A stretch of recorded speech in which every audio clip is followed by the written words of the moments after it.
Where am I? It's pitch black, and I can't see anything.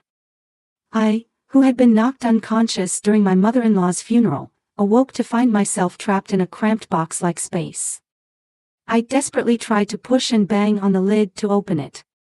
Then, I heard a man's voice approaching, saying, "Now, it's time for the cremation." And the box I was in started to rattle. Could it be, am I inside a coffin? It seemed they were about to cremate me, and I was utterly terrified. Was I about to be sent to the afterlife like this? I'm Jasmine. I married Brandon, who was 2 years older than me and worked at the city hall, when I was 24. Although we didn't live with his parents, his mother lived nearby. Jasmine, if you ever need anything, just let me know. My mother-in-law was always kind and easy to talk to. For me, who had lost my parents at a young age, she was like a real mother. At first, my husband and I lived happily together, but from the second year, conflicts increased due to his wasteful spending. You want living expenses.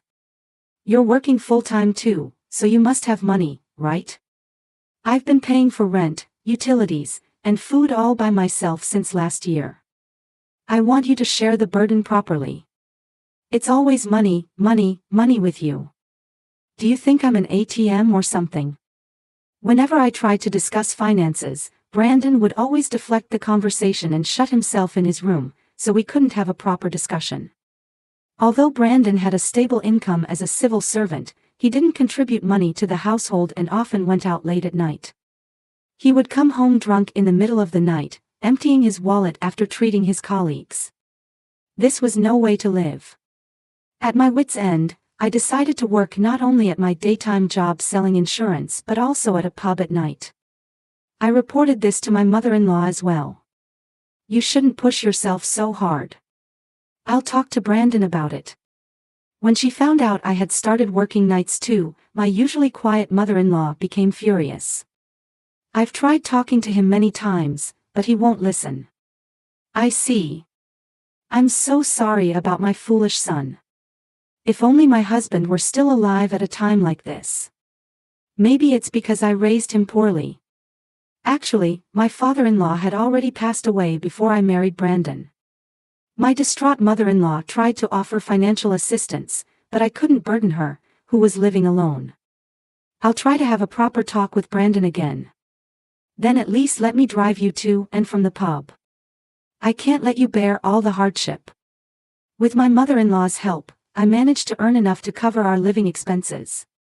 She was a good driver, and our conversations during the rides were lively and comforting. It seemed that my mother-in-law had been frequently warning Brandon about money matters, but his wasteful spending didn't stop. Hey, tomorrow's Mom's funeral, so get ready. What? What do you mean? One morning, just before leaving for work, Brandon casually informed me that his mother had passed away. Shocked, I pressed him for details, but Brandon just glared at me irritably. Shut up. Mom died in a car accident. Are you enjoying wasting my time before work? Can't you at least say, have a good day, or something? He snapped at me and left in a bad mood. This can't be happening to your mother. What exactly happened? I knew she was an excellent driver from when she drove me to and from the pub. No matter how many times I asked Brandon about the accident, he wouldn't tell me anything. I was overwhelmed by a profound sadness and despair, as if the ground was crumbling beneath my feet. I have a friend at the funeral home we're using, so make arrangements with him. I'm too busy with work. My husband left the house, dumping all the preparations on me, who was at a loss for words, with an annoyed look on his face. After that, I couldn't get in touch with him, and I spent my time preparing to bid farewell to my mother-in-law. The next day, Brandon showed up at the funeral home with a grin on his face. I noticed him and rushed over, but he wouldn't even make eye contact with me. Where have you been? Your phone was off, and you stayed somewhere last night, didn't you? Not really. My husband refused to answer my questions. During the funeral, Brandon occasionally chatted with the attendees, but mostly just yawned. He even fell asleep at times. Don't you feel sad that such a kind mother-in-law is gone? I could only feel disappointed in my husband's behavior. At one point, he suddenly looked my way. Go get the spare cigarettes and lighter from the car. I couldn't leave the chief mourner, Brandon, alone at the venue.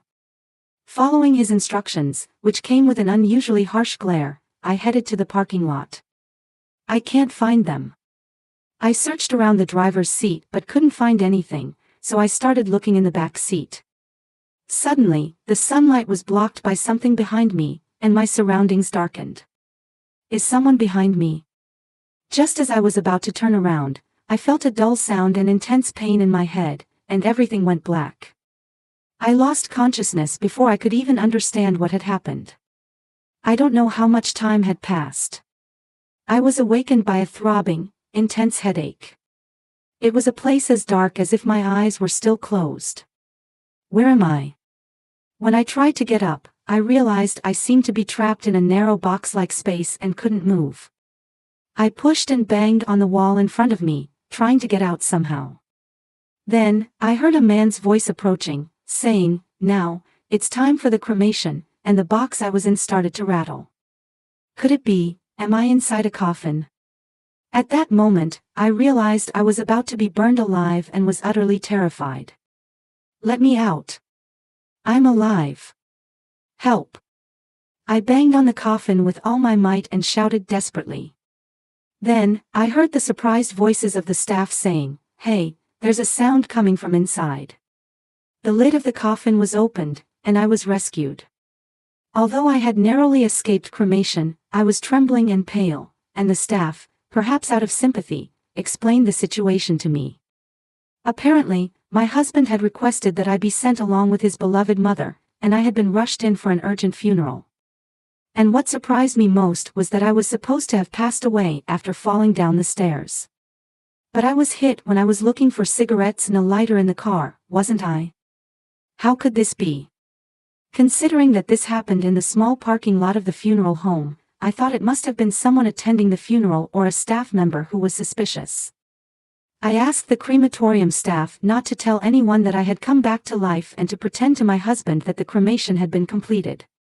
Apparently, Brandon hadn't even attended his mother's cremation and had said he was going on a 3-day trip and asked for the ashes to be mailed to him. Is that even possible?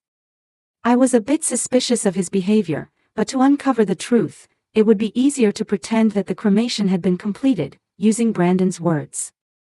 Then, a staff member revealed a shocking fact to me. What? That's terrible. I was furious at the horrendous incident. I decided in my heart to take revenge on a certain person. However, I still needed more preparation.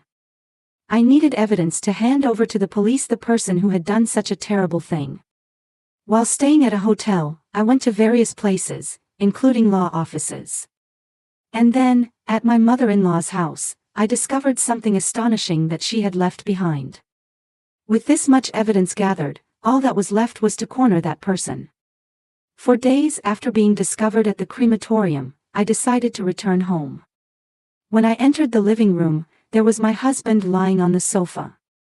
A Boston bag was thrown carelessly beside him. He must have just returned from his trip and taken time off work to rest. "Jasmine, why are you alive?" He saw me and shouted in surprise, nearly falling over. "I heard you were flirting with your mistress during the funeral home meeting." I came back from the afterlife because I was so angry.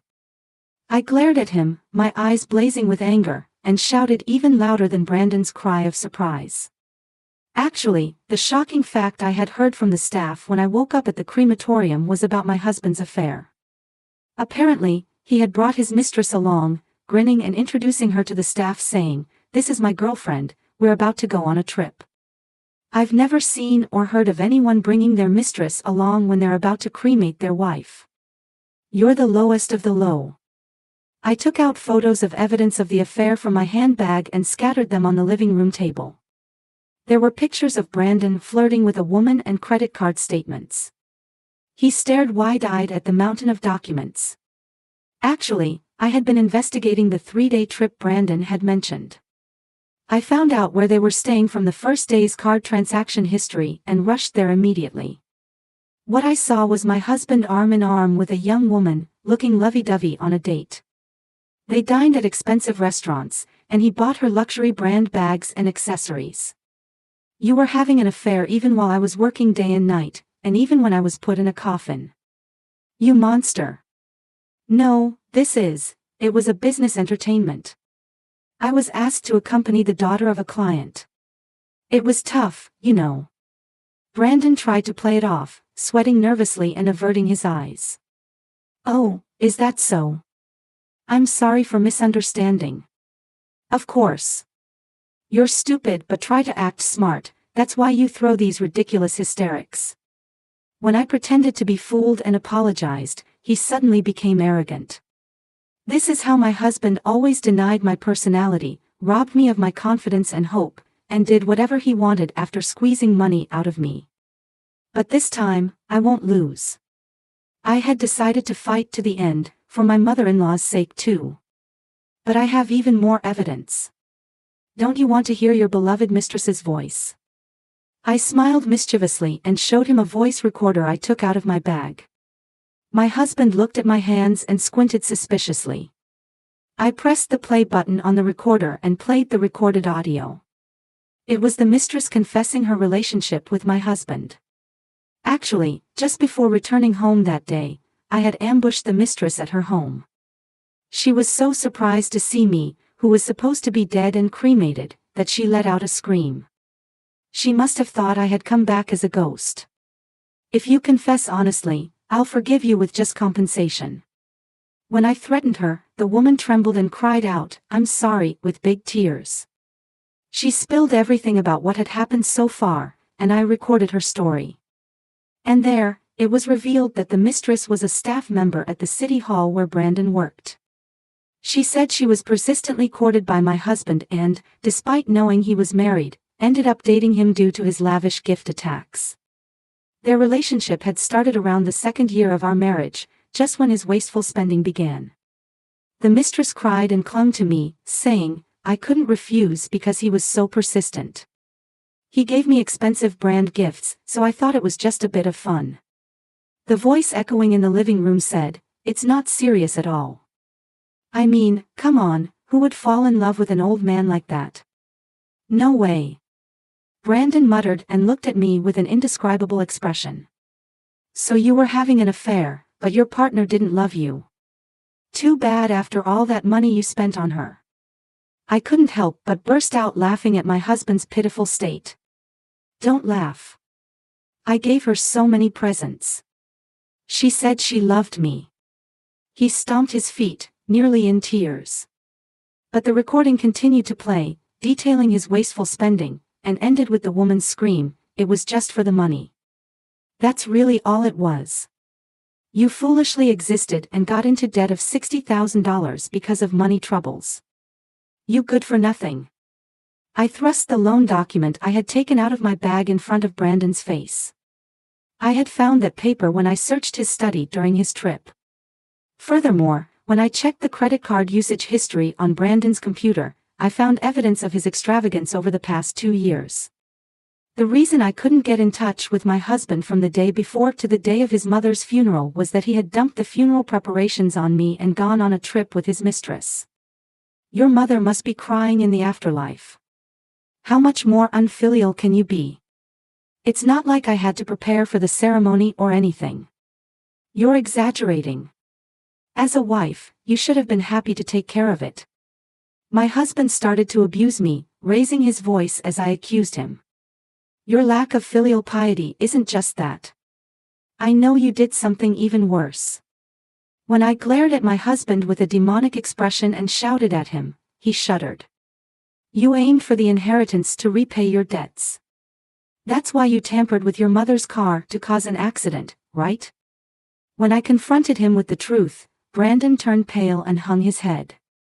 Actually, while searching for the person who had hit me, I was able to hear details about the traffic accident that caused my mother-in-law's death from the funeral home staff.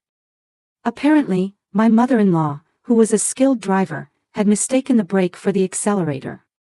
As she was trying to park her car near a store close to her home, she broke through the parking lot fence and fell into the river flowing beyond it, never to return. Because a similar major accident due to pedal confusion had occurred in the same place a year ago, the police had concluded it was another case of mistaking the brake for the accelerator.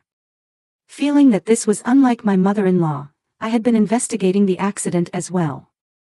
I placed the results of the investigation of my mother-in-law's accident vehicle, which I had requested from a traffic accident investigation company, on the table while my husband watched with bated breath.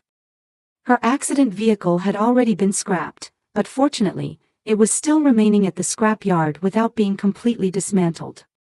I had secured the car and, using connections from the insurance company where I worked, had it thoroughly examined by a specialist company. The results showed that the brakes had been unnaturally tampered with to stop working. The car was in a state where it could have had an accident at any time. It could just be deterioration, couldn't it? Brandon, sweating profusely and with lips as white as his pale face, retorted. The investigation company preserved fingerprints that shouldn't have been there during normal driving. I showed my husband the photo attached to the documents. Judging from the size, they must be his. Upon seeing the fingerprints, my husband covered his face with his hands and fell silent. And then you targeted me next. I told Brandon in a quiet voice. Why would I target you? If it was for the inheritance, Mom alone would have been enough. My husband hurriedly denied it, spitting saliva as he spoke, but his voice was trembling and seemed about to fade away. I found these in your mother's drawer while you were enjoying your affair trip. I took out my mother-in-law's will and diary from my bag. These were the surprising things my mother-in-law had left behind. The diary was written in my mother-in-law's handwriting. Do not let my son with a wasteful habit inherit the estate. My inheritance goes to my hard-working daughter-in-law. And to ensure it would definitely be inherited, the name and contact information of the lawyer she had appointed as the executor of her will were also written. As soon as I saw this, it clicked. It was the same name as the middle-aged man Brandon had been eagerly talking to at his mother's funeral. Thinking he must be the lawyer, I immediately headed to his office. When I asked about my mother-in-law's will, he told me that Brandon had urged him to hurry the inheritance process at the funeral. The lawyer told you that according to the will, the inheritance goes to your wife, didn't he? And he said, I was asked to inform you after the funeral was over, so I was planning to tell you after this. When my husband heard this, he looked as if he was about to scream. When you found out you couldn't inherit the property you were counting on to repay your debts, you panicked and lured me into the car, hitting me from behind. Isn't that right? Even if you got rid of your mother, you couldn't get the inheritance. So you intended to silence me, who would inherit, to make sure it would be yours this time. When I stared straight at my husband and declared this, he hung his head. You can't say for sure that I did it. I've even secured the weapon. What? I wiped the blood off the ashtray and put it back in its place. How did you know? Oh my, how do you know the weapon was an ashtray? When I sharply questioned him, Brandon began to panic. Actually, during my husband's trip, I had investigated our home car where I had been hit, as well as the funeral home and parking lot. The inside of the car, which was usually messy, was unusually clean. There were no traces of blood, probably because he had it cleaned. I couldn't find anything that looked like a weapon, but I didn't give up and collected the car's floor mats. I looked around the funeral home too, but couldn't find any clues. Exhausted, I sat down on the curb in the parking lot. When I looked down in despair, I noticed glass fragments glittering in the grooves of the drain cover. Looking closer, the glass fragments had small red stains, and nearby there were small brown leaf-like fragments. I realized these might be tobacco leaves, and the fragments might be from an ashtray. I remembered that on the day of my mother-in-law's funeral, my husband had made a fuss asking, "Where can I smoke?" and staff had guided him to the smoking area on the rooftop terrace. When I went there, I indeed found glass ashtrays, and upon closer inspection, one of them had a chipped bottom. He might have tried to throw away the weapon once, smashing it on the ground, and that's when the bloodstained part chipped off a little. After explaining the situation, I borrowed that ashtray and, through my lawyer, had the evidence examined. It tested positive for my blood and my husband's fingerprints. It was you who hit me. My husband, with everything exposed, came crawling to me, scratching his head. I'm sorry. You're the only one I love. I was jealous that my friend had a mistress, so I imitated him. Look, that guy at the funeral home. He's an old friend of mine. As he was making all sorts of excuses, a call came in from the lawyer. After hearing the content of the call, I glared at my husband. You forged documents and conspired with that friend to try to burn me alive, didn't you? The lawyer had been checking how the city office was handling my supposed death. According to him, I wasn't recorded as deceased, but instead, a missing person report had been filed. Normally, a cremation permit is issued and you take a death certificate written by a doctor to the city office. However, Brandon, wanting to cremate quickly without going through a hospital, had abused his position as a city hall employee to create documents on his own. This forceful method had worked because the person in charge of arranging the cremation was my husband's friend. However, that person had been off sick since the day of my scheduled cremation. So while I was talking with my husband, the lawyer had gone to this person's house to talk and immediately called to report the content. Brandon's friend had become emaciated with guilt for helping to burn someone alive. He confessed that he had been threatened by my husband. I'll give you part of the inheritance as a reward. If you don't help, I'll expose your affair, and so he had helped arrange the cremation. When he was told I was alive, he cried with relief. The lawyer ended the call saying, I'm heading there with the police. We'll arrive soon. You're the lowest, making even your friend help with your evil deeds, trying to kill your mother and wife. Go to hell. When I shouted loudly, Brandon could no longer even come up with excuses and crouched down weakly on the spot. $50,000 in compensation. I'll also demand $10,000 in compensation from your mistress. Of course, I won't give you any of your mother's inheritance. Pay back the $60,000 debt yourself. Hearing my final words, my husband stared at me with wide eyes. No way. It's impossible to pay such a large sum. Please, forgive me. We're close, aren't we? With tears streaming down his face, Brandon inched closer to me, trying to grab my hand. However, I pushed him away with all my might. Don't think you can get away with consuming people with greed. Suffer for the rest of your life. When I spat these words at him, Brandon burst into tears, snot running down his face. After a while, the lawyer arrived with the police. Watching my husband being dragged away, I felt my heart lighten a little. Looking at the blue sky outside, I felt that my mother-in-law must be happy that I had solved the case. Afterwards, I immediately divorced Brandon. With his arrest, his affair was exposed at his workplace, and both he and his mistress were fired. Brandon is now facing trial. According to the lawyer, he might be behind bars for many years. Even if he gets out, he'll have to pay $50,000 in compensation and $60,000 in debt. He'll spend the rest of his life struggling with debt. On the other hand, I've fully recovered and regained stability in my life. I can now focus on work, and my insurance sales performance is good. Recently, I was headhunted by a foreign company. Moreover, an ex-boyfriend I reunited with at a class reunion offered to help with my career change, and things are going well in that area too. I think all this good fortune might be thanks to my mother-in-law watching over me from heaven. I'm considering donating my mother-in-law's inheritance without touching it, but that should be okay,